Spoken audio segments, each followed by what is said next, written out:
All right, we're on lift number 3, the back squat. So these are the progressions for learning it. He's going to center himself on the bar, very much like the shoulder press. And then is that tall enough for you? It'll work. What? Okay, it'll work. All right, he's going to go under the bar and lay this on what we call the scapula shelf. Okay, so he has his scapula, and then right on top though there's a kind of ridge there, and that is where the bar is going to rest. So don't rest it higher than that and not lower than that. So higher than that, go ahead and demonstrate. He's going to put it up on your neck and stuff. We don't want it there. Okay, you go too low and it'll slide down your back, which we don't want that to happen either. So right on that scapula shelf, and then to help lock it in place, you're going to lift your elbows up, and that kind of puts pressure on it and it stops it from sliding down. Depending on your flexibility, you can do different things with your hands. So you can kind of grab the bar if you want. Some people can, some people can't, and they're kind of holding it in place. You can also put your wrist over it or anything in between. So this is how Taylor likes to keep that bar in place with that friction there. But key is that the elbows are more up, okay? Once he's in position, he will straighten his knees. So he's using his whole body to get it off. He'll take 1 to 2 steps back. And the goal here is not to walk for forever with that bar, because eventually it's going to be heavy and we don't want to walk with it. We're moving away from the uprights just to clear the chin-up bars or whatever else is with your squat rack. Okay, his feet are going to be a little wider than his shoulder width, and we would like to see the feet straight. Okay, so you use that mid-toe alignment again, but your flexibility might require you to do something different. So I know Taylor can do it, so I'm gonna have him straighten his right foot out in a little more.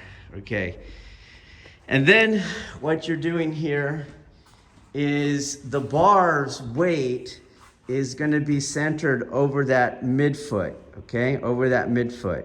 And so you have to find your knee angle, pelvic angle, and torso tilt to get it there. But we want your torso to be tilted more or less nearer the 45. So kind of conventional wisdom here is that you imagine lasers are coming out of your nipples and they'll be hitting the ground at a 45-degree angle. Keep your nose and neck neutral to that line. So you don't want to look up. Can you show? You don't want to do that, okay?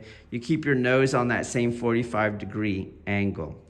And then what you want to do is bring your hips back towards the rear as opposed to your knees forward, lowering the bar up and down on the midfoot line. And you want to go all the way down until the bottom of your legs are parallel to the ground at the knee.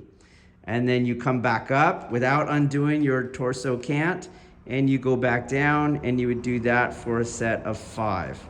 We don't want to bounce at the end, and we don't want to go past that parallel knee angle at the bottom. And we'll say this is 5, at which point, just like the shoulder press, he can straighten up a little bit here to walk in. He walks in, he hits the upright with the bar, bends his knees and lowers it on the J hooks, and then he comes out. Okay, out of number 3 and number 4 lifts, so out of the back squats and the deadlifts, the back squat is generally a safer lift. And so we tend to use it more than the deadlifts. However, the deadlifts I find get a little more lat strength going. So sometimes I like to do that, but you have to be very careful with these lifts because you're going to put a lot of weight on them. And the rule here is that you only lift to the form. So we're not weightlifters, we're not keeping track of personal records or anything like that. And if we can't lift to the form, as you just saw demonstrated, we have too much weight on and weight comes off. What you've noticed is that only the bench press is the only lift where we use a spotter for. On all the other lifts, if you can't lift the bar, meaning you can't maintain form, you gotta re-rack the bar, take weight off. That's our rules. All right, we'll put some weight on it and we'll watch this under resistance. All right, so now with some weight, he'll do a set of 5 reps. So he's gonna center himself, he's go underneath, use his legs to come up, elbows up, bar on the scapula shelf. He walks out 1 to 2 steps, gets his forward cant, 45-degree angle, and then he does his 5.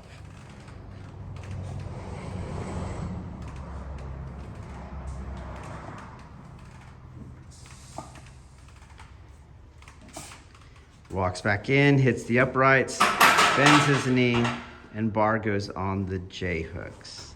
Comes out. All right, on the bench press, should you have a catastrophic failure, you have your spotter there to help keep that bar off of you. On the shoulder press, if you have a catastrophic failure, you would just drop the bar in front of you. It's easy to do if you could not put it back on the J hooks.